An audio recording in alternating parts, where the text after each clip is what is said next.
Only two things matter to me. The taste of blood-soaked flesh.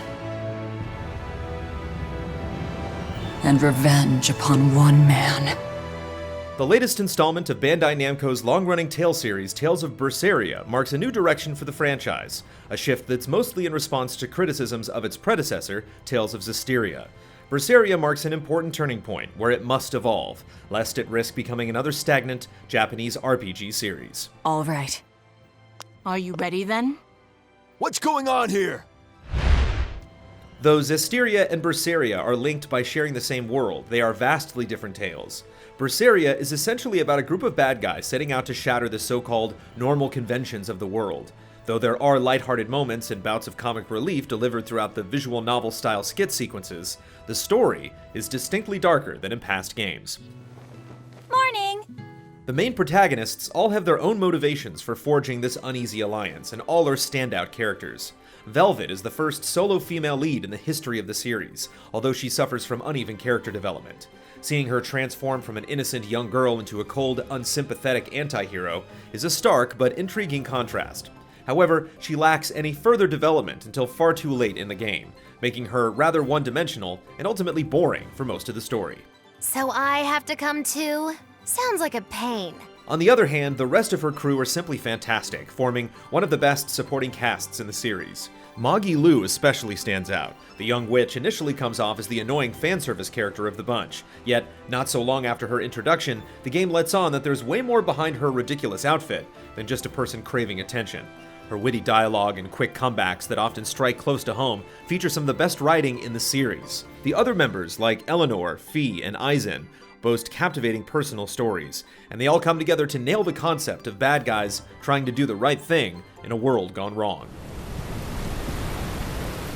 One of the biggest complaints about Berseria's predecessor, and in fact many previous installments, is the rather dull nature of the various environments you travel through.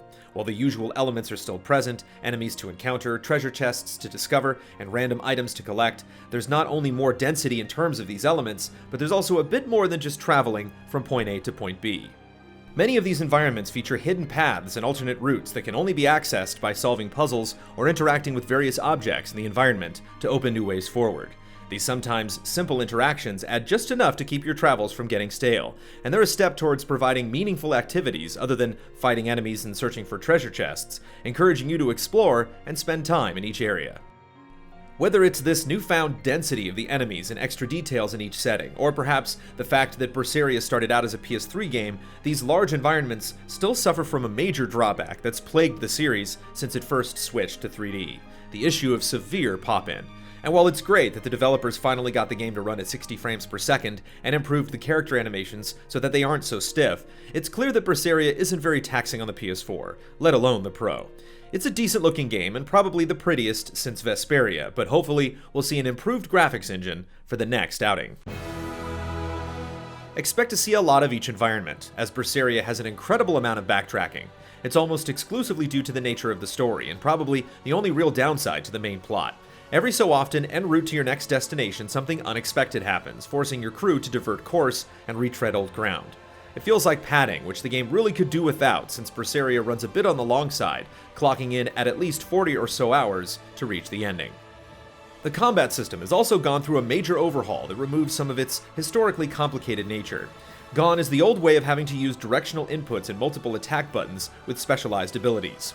In its place is a more streamlined and easily customizable system. Combat feels more fluid than before, and it's less daunting to newcomers as it focuses less on physical skill and values more strategic thinking. At least in theory. Killing flash! When I'm this close, I won't miss! Form zero! There is some depth to the system if you invest the time, but it can get overwhelming. What's worse is that it feels like you can get through most battles with a combination of casual button mashing and constantly activating Velvet's special ability. So unless you're playing on harder difficulties, there's little incentive to really master the combat's more nuanced complexities. No mercy! Berseria also sees the return of numerous side attractions, though it feels like there are less proper side quests than before, in favor of keeping the plot in focus at all times. There are a handful of mini-games that you come across every so often. Some are winners, like being a server at a restaurant or using your combat skills to pop balloons, while others, like fishing, leave something to be desired. As a reward for participating in them, you earn a special currency that you can then use to purchase silly alternative outfits or more useful rare items. Later on in the game, you gain access to an exploration system that lets you send a ship out on missions to hopefully bring back treasures and sometimes unlock new destinations. Unfortunately, like the fleets and recruits in the Assassin's Creed series, it's a self-contained minigame that doesn't actually unlock new areas of the map or additional side content to explore in person. Berseria's soundtrack is also a step up from its predecessor with a few standout efforts. Many of the character themes are memorable, and the overworld theme commands a presence. The English voices are also pretty good, but if you simply can't bear them, you do have the option for Japanese audio with English subtitles. Hearing the complaints from fans, Berseria's developers have addressed many of Zesteria's shortcomings, though they haven't quite nailed every aspect just yet. The combat system, while refined and improved from before, still struggles to find its identity, and character progression is bloated with too many layers. The visuals are also probably the best we'll see with this engine, but it's in dire need of an upgrade.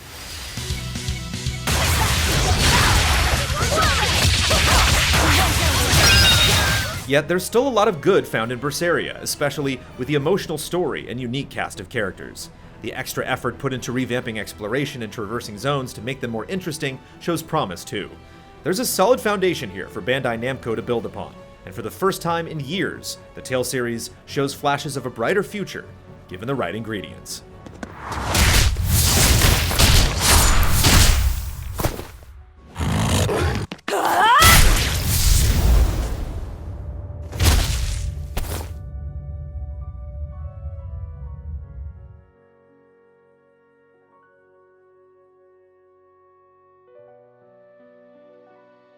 Easy Allies reviews are made possible by generous viewers just like you. If you like what you see, check out patreon.com/easyallies to see our other videos, and consider becoming a patron to help us make more.